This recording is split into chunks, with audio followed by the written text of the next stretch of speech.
Good. You hear me? Just start. When can I get a Okay. agenda? Yeah, right there. No, I need some findings. How are you ready to get it? Housing, I Yeah. don't see. No? Check under the other ones, maybe? What's good?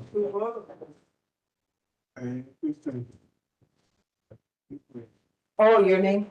It's to be Taylor. I didn't even grab my.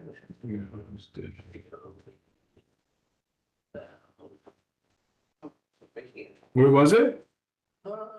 Minus. Which I know. Okay. I think we can start. Good evening, everyone. It's Monday, May 18th, 2026 is the Housing and Land Use Committee meeting. My name is Rich Reynoso. I'm the Chair of Housing and Land Use. To my right, Cynthia Rodriguez, Chair of the Board. Kenneth Kelnick, member of the Committee of Land Use and Housing and Land Use Committee. you want to introduce yourself when you get back? Yeah, Christina Stevens, Housing and Land Use. Great. Introductions, part of the statement. I think Juanita was unable to attend today. okay. Okay. Very good. And I don't know where was that. And D1. Okay. Review of meeting minutes, I think we owe April, we just submitted March, so we owe April. So look up for that. Okay. We didn't have a packed agenda, but we did want to talk about a couple of things. There was a message you sent, Cynthia, regarding Esplanade. Yes, Yeah, that's 2440. yes.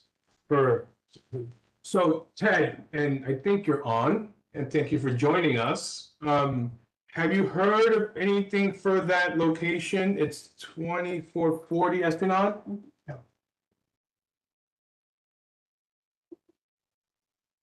Has he heard you? Yeah.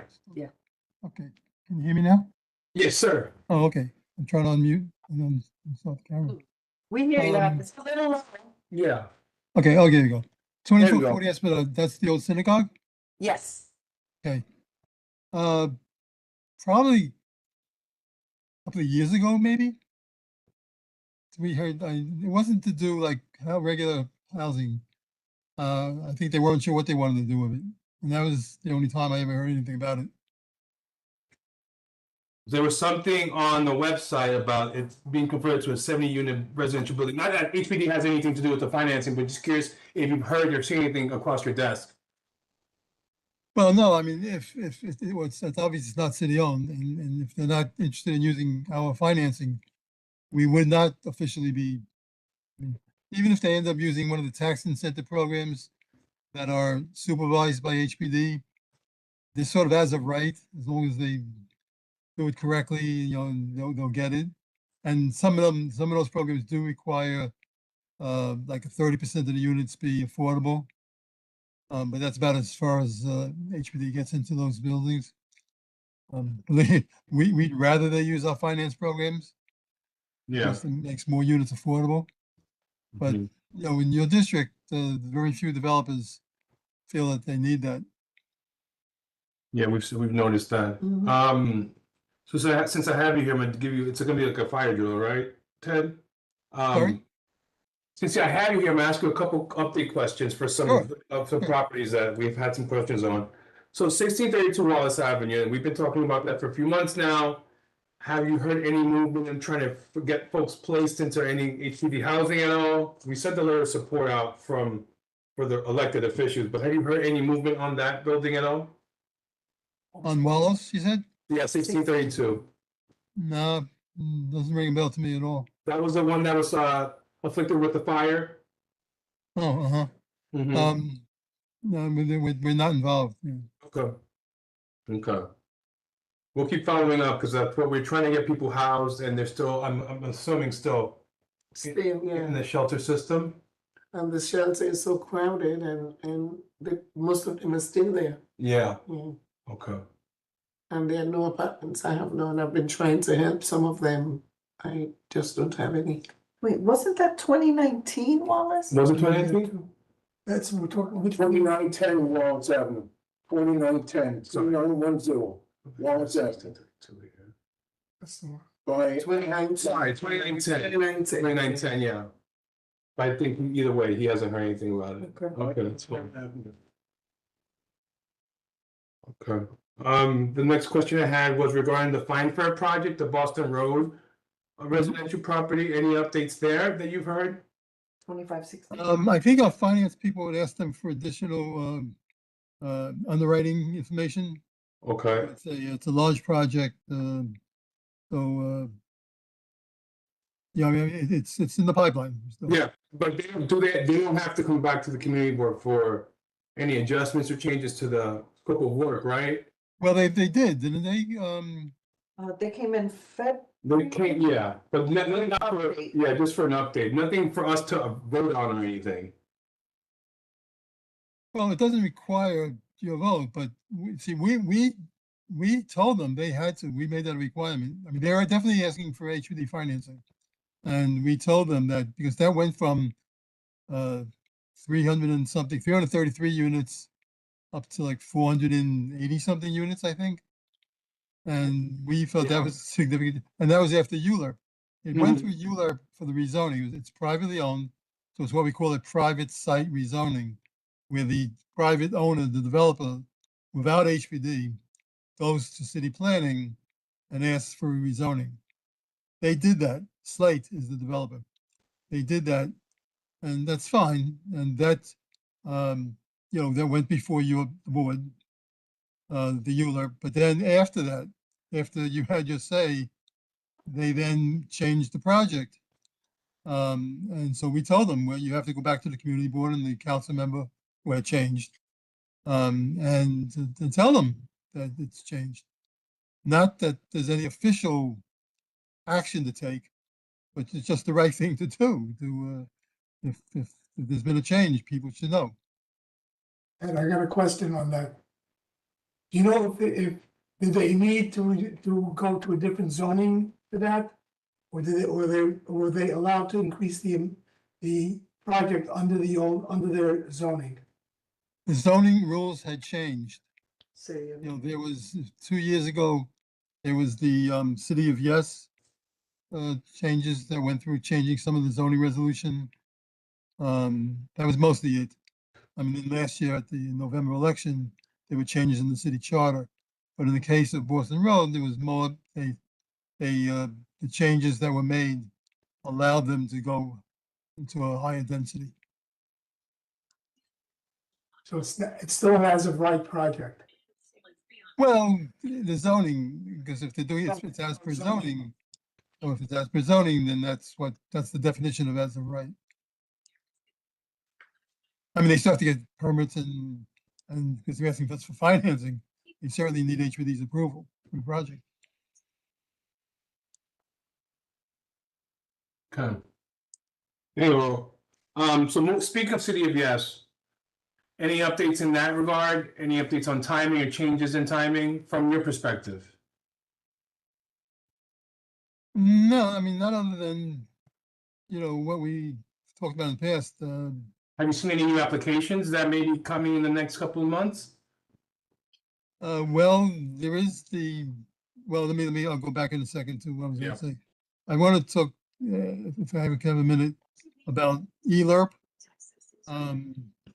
That this was one of the things from the November election. There were some changes in the city charter that were approved in order to speed up being able to do housing. And, you're familiar, of course, with ULERP. Most time when there's going to be disposing of city-owned property, like for development, that requires a ULERP. There are some exceptions, but in order to speed up reducing affordable housing, one of the changes that was voted on and approved in November was creating, instead of the uniform land use review procedure, became the expedited land use review procedure.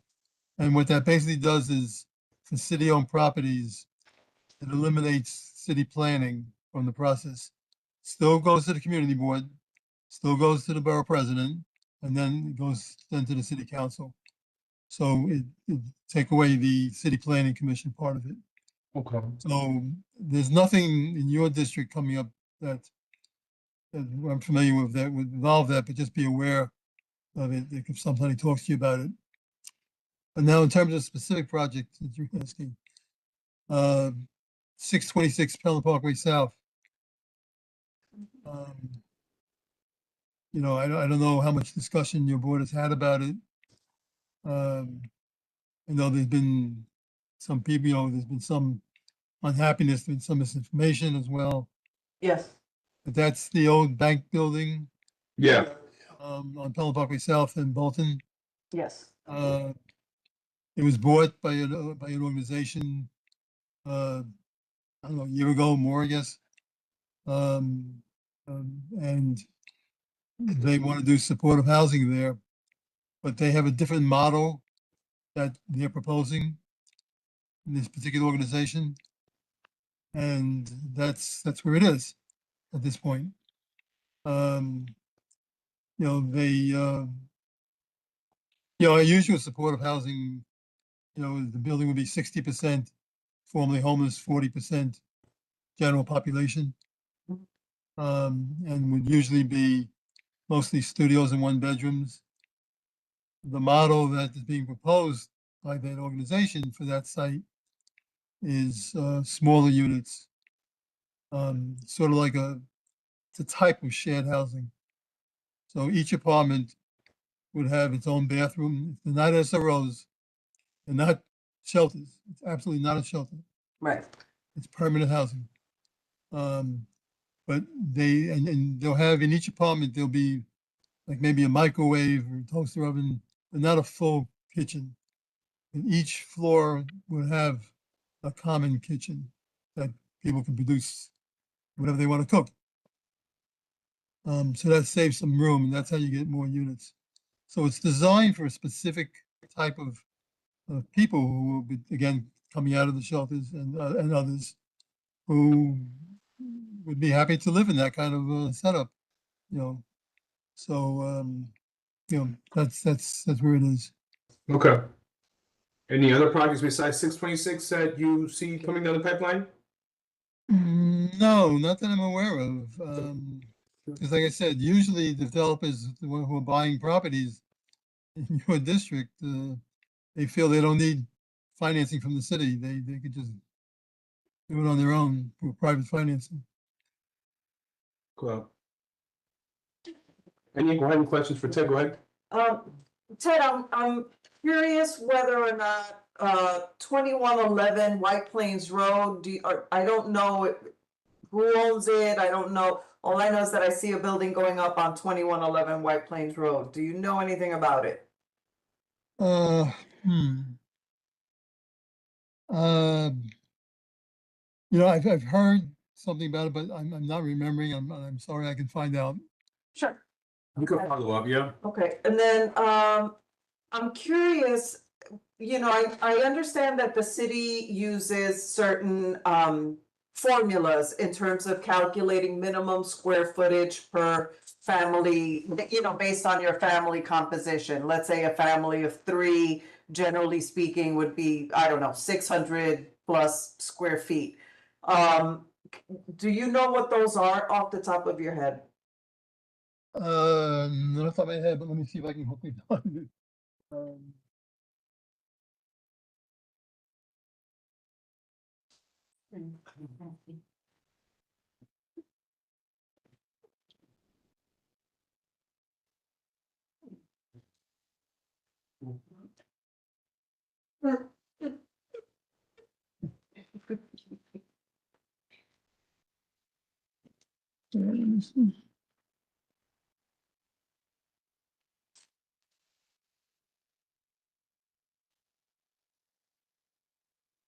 I don't want to hold you up, so So my last question is, I'm curious whether or not you're seeing an increase in, the mini unit model. I know that, certain areas of Europe and Asia, are embracing, smaller unit living for whatever reason. And, I did come across one property in Manhattan, Lower Manhattan, but that was like a private,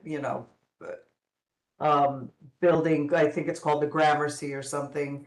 I was just curious whether or not you're seeing an increase in those types of units. Well, only in that, if they've been looking at doing something, like I said, that they call shared housing, and that 626 Parkway South is a type of that. I guess the best way to, I think the closest thing to a comparison that I've heard, is it's like a hotel room.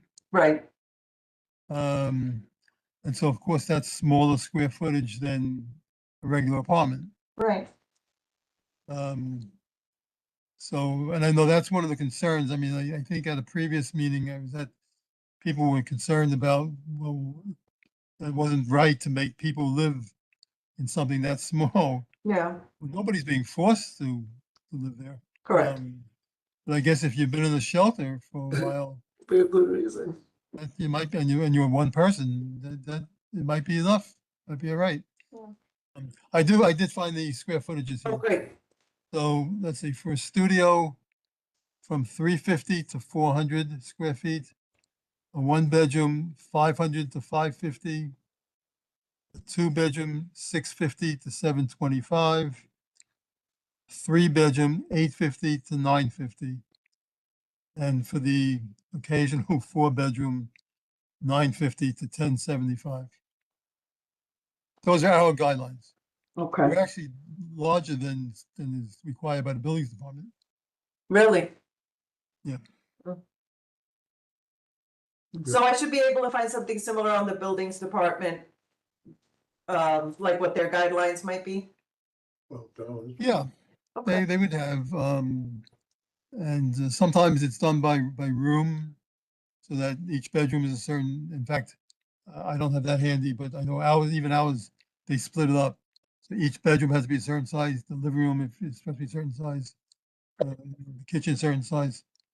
But then in total, those are the numbers that get added up to. Well, the architect has to figure out the square footage size. They just give minimums, the building department code. Yeah. And the architect, like, for example, they give you dimension minimums. You can't go below 9 feet and 100, like 180 square feet. But after that, there's no requirement for a size of a 2 bedroom or 3 bedroom. It's just dependent on what you have there and what the architect designs. And also you have to look at the window, air and light coming into the room. So the building department has a little bit different requirement, I think, from what you're mentioning. Thanks, Earl. Okay. Any other questions for Ted? Okay. All right. Thank you, Ted. We're gonna have gallery sessions, so maybe stick around. Okay. Moving on to gallery. Anyone here have anything for gallery before I move online? I'll do timing. I'll have to time this one.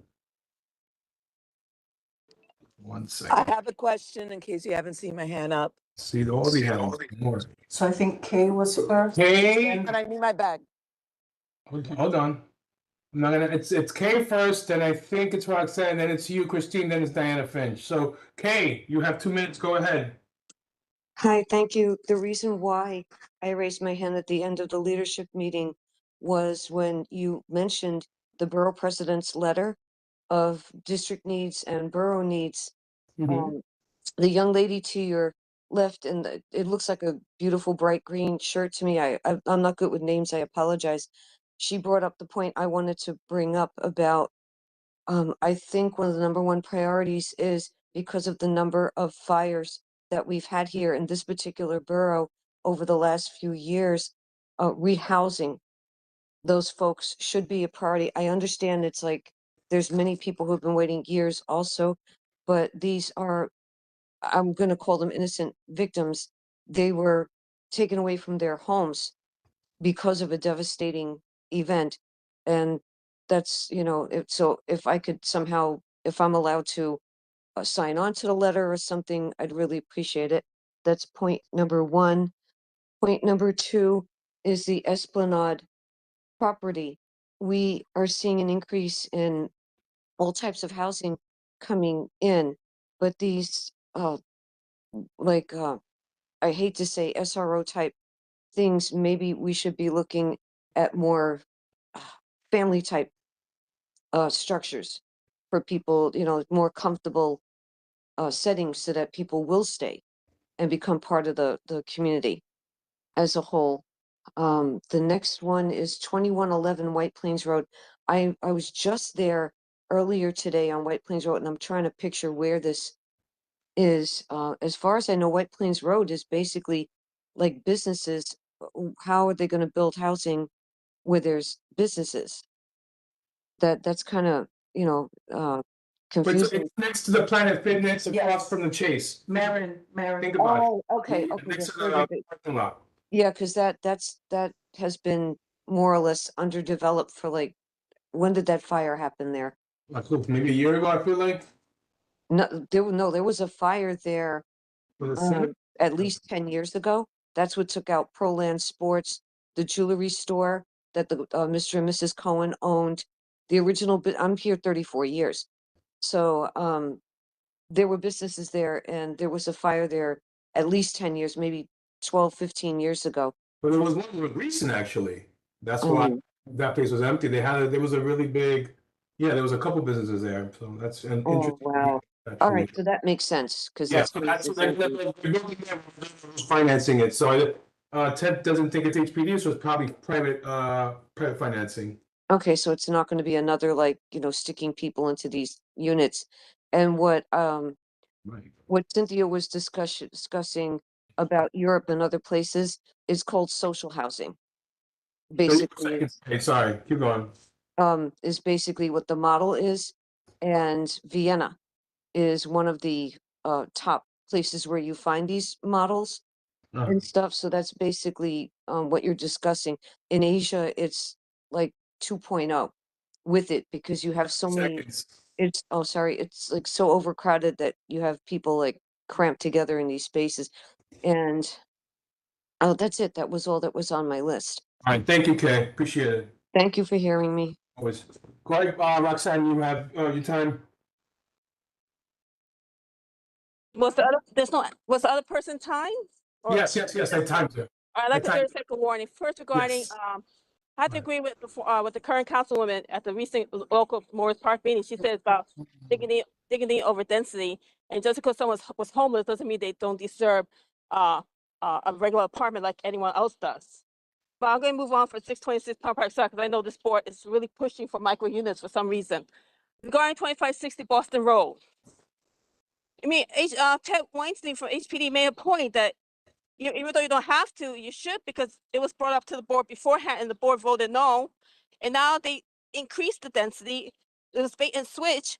And I know the board didn't look at it, but if you look at the environment assessment statement, it was already a significant negative impact. And now with those additional 100 units, it's a significant negative impact on this surrounding community of Allerton Avenue.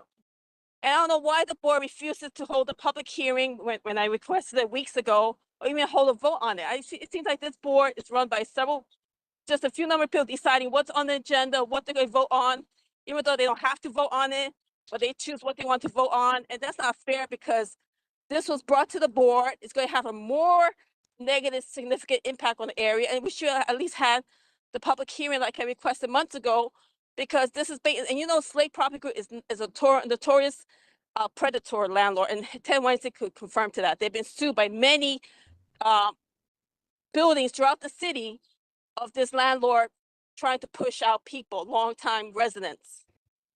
And this is not the first time he did bait and switch. So I don't know why this board didn't want to address it, but it's just shameful, because you should have made an advisory opinion on this, regardless if they listen to it or not, and reflect the significant impact it will have on the community, and how people that live around that area were not happy about the update that I provided to them. Be careful.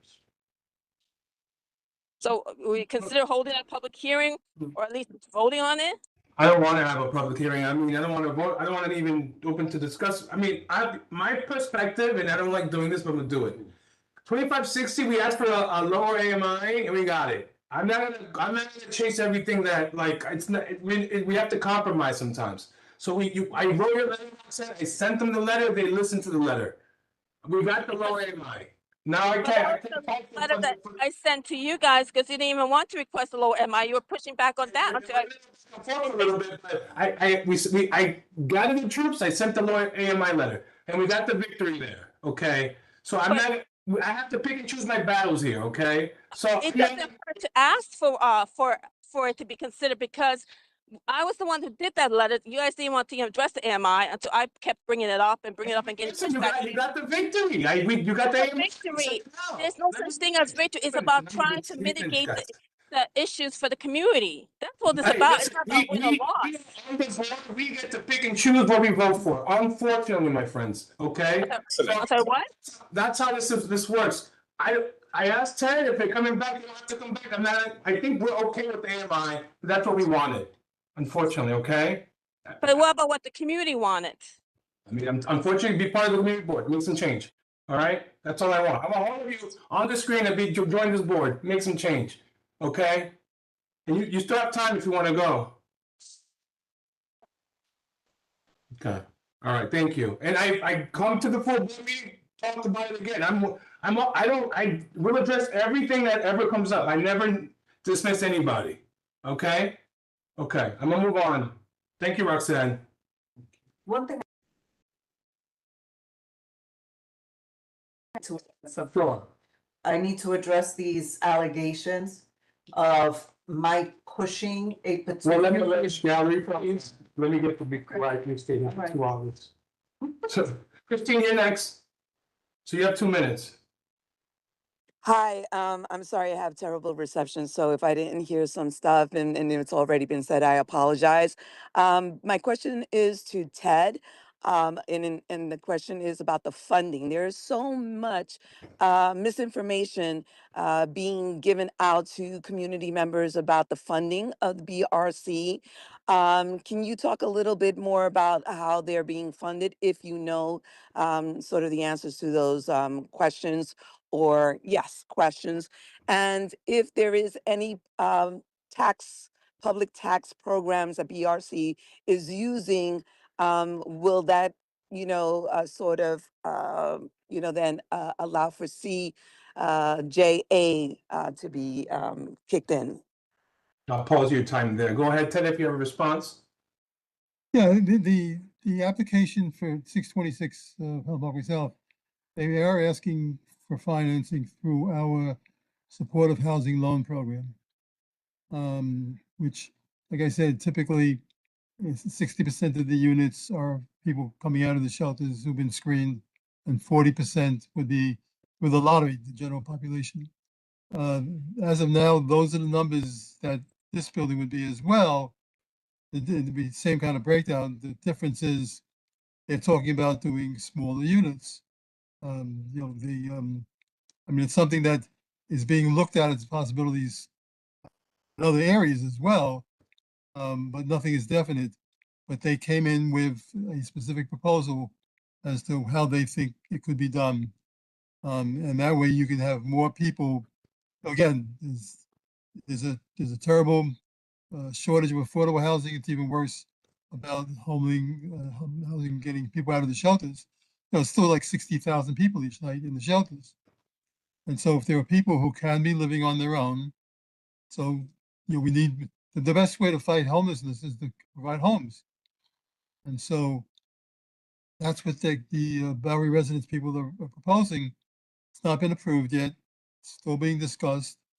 And that's where it stands. And I'm not sure what else to say about it. Do you have, just sorry to interrupt, do you have the funding sources available to you? Not right now. Can we request that from you?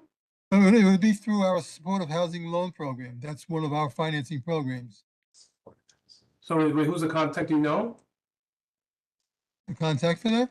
Yeah. So who can I email and say, hey, where are the sources of funds for the PRC project at 626 Pelham Parkway? I'm not sure what you're asking in terms of source. I mean, we have some variety of programs. We have in terms of new construction. So let me interject again. So 626 Pelham Parkway, what sources of funds are they using to build the project? Like, what percentage is equity versus cash versus a loan from M&T Bank versus HPD financing? No, it's financing that each of our new construction programs each year, as part of the city budget, is allocated a certain amount of money. Okay.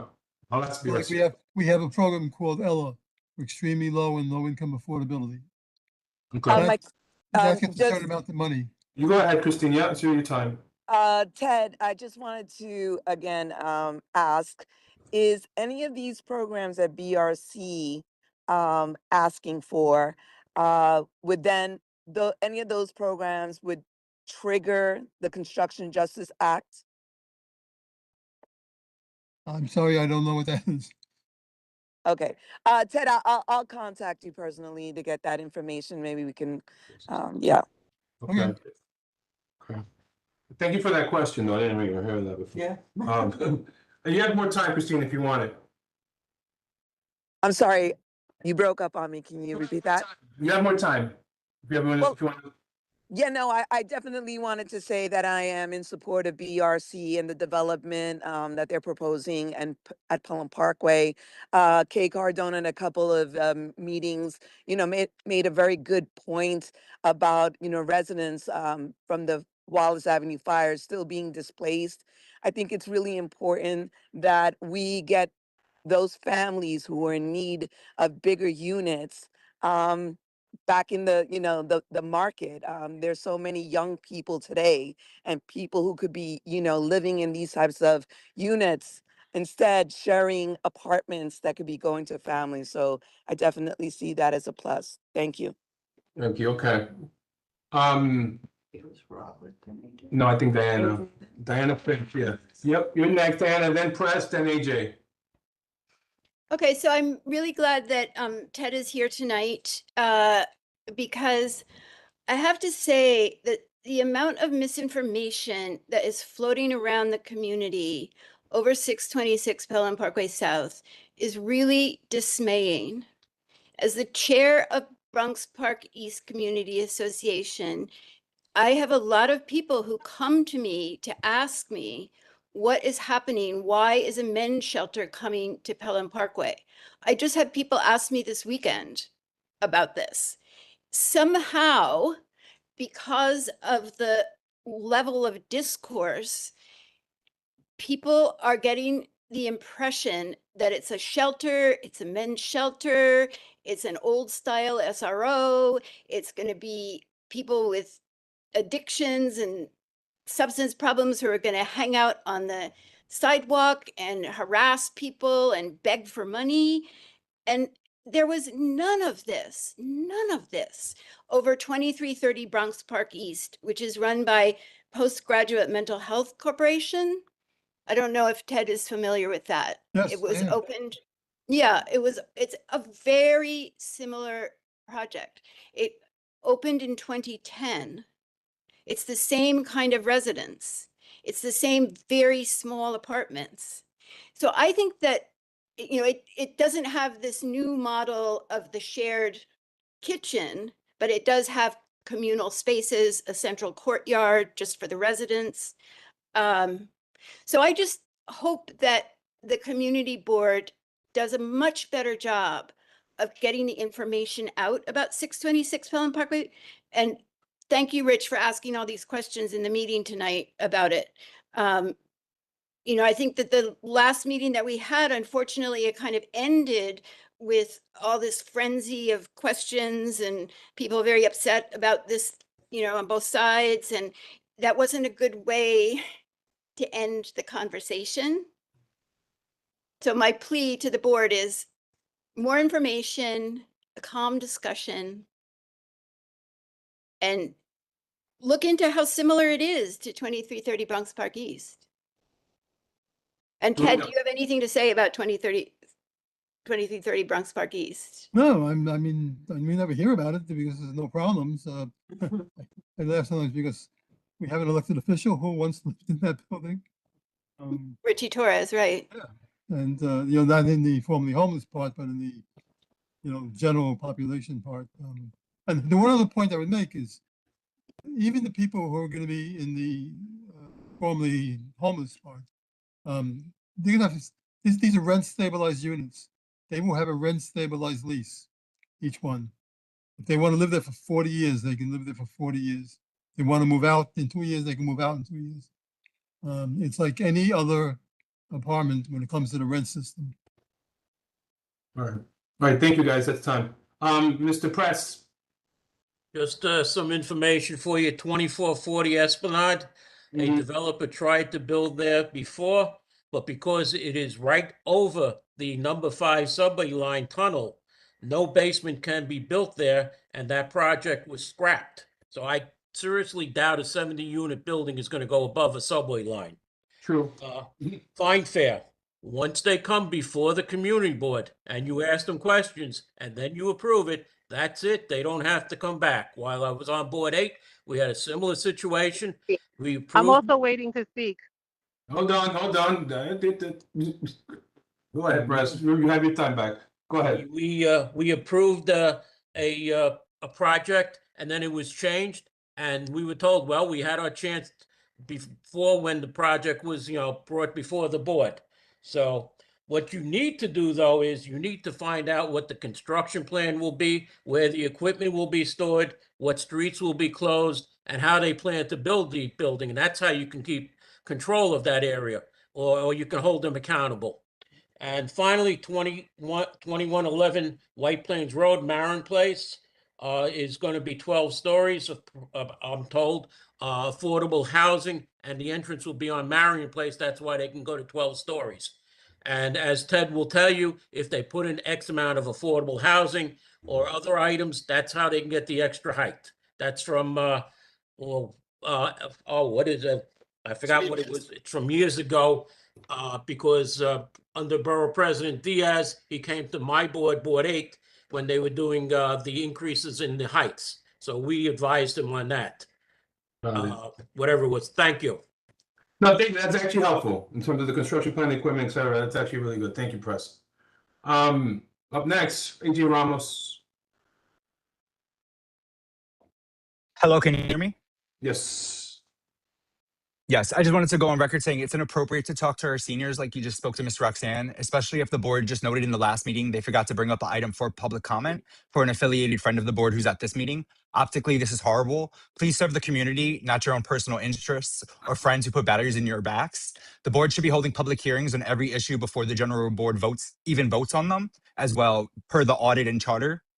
There for citations if you guys need more on that. But a question for Mr. Ted, where does all the demolition waste go, as New York City doesn't have any regulation mandating recycling or that these buildings not just get thrown in the landfill, as our landfills are almost at capacity? And lastly, are there any sites in CB11 eligible to be built up by selling air rights? I know there was a lot of talk about a lot of the churches being closed down and possibly being sold off.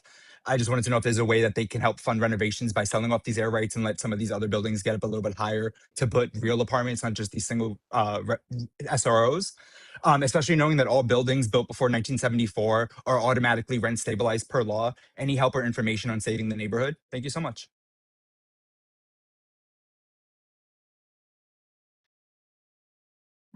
Want me to answer? You can reply if you want, Ted. All right, well, as far as demolition and removal, truthfully, I don't know the details. I know the city does have requirements for certain types of materials to be brought to locations, but I honestly just don't know exactly what the requirements are. Not something I get involved in. As far as air rights, you can, the zoning resolution will dictate for any particular parcel how much floor area can be built. And and very often, a lot of homes are underbuilt because that zoning would allow them to build much more and they didn't. And so they might have air rights. And the air rights can be transferred to an adjoining property to add more floor area space to that adjoining property. And this is all spelled out into the zoning resolution. It's pretty specific. Yes, sir, for some context. As far as churches, I mean, unfortunately for organized religion, no religion is really doing terribly well these days. And so there are a lot of churches, mosques, synagogues that are having difficulty surviving. And many of them are interested in either selling their property altogether or maybe getting it together with a developer and then building new space, which could be part residential, part new space for the church or whatever. So, but that's not necessarily always their rights. It's could be very often within the zoning allowed to begin with. And I'm sorry, I don't remember the last thing you talked about. Rent stabilization, as long as the building is built before 1974, I believe it's automatically stabilized per law. Anything about that? Well, yeah, I mean, buildings built before 74 and buildings built since then that utilize certain programs are required to provide rent stabilization from the rent stabilization law. For example, the buildings that are financed through our programs, that are being built today, not 40, 50 years ago, they're required to be rent stabilized. 2560 Boston Road, the units there will be rent stabilized. Yes, sir. Just for some context, I'm currently a grad student down at Columbia. It's a grad school of architecture, planning, preservation for historic preservation. And it blew my mind that there is no actual regulations for when a building's demolished for it to be recycled or whatever. That for LEED certification, there's some things, but it just, with all the demolition in 11, I'm like, this is just going into a landfill, which we have all these warnings that the landfills are about to be filled up. We're turning these buildings, not really thinking about out of sight, out of minding it. A lot of the times it just gets shipped to landfills. And then what do we do when we're filled up with garbage? Thank you so much, sir. Have a good night. All right, thanks. Anybody else online? Okay, Cynthia, you were saying something? Hello? Oh, no, yeah, sorry. 7, something 44, you're on. Hi, this is Jenny Lopez.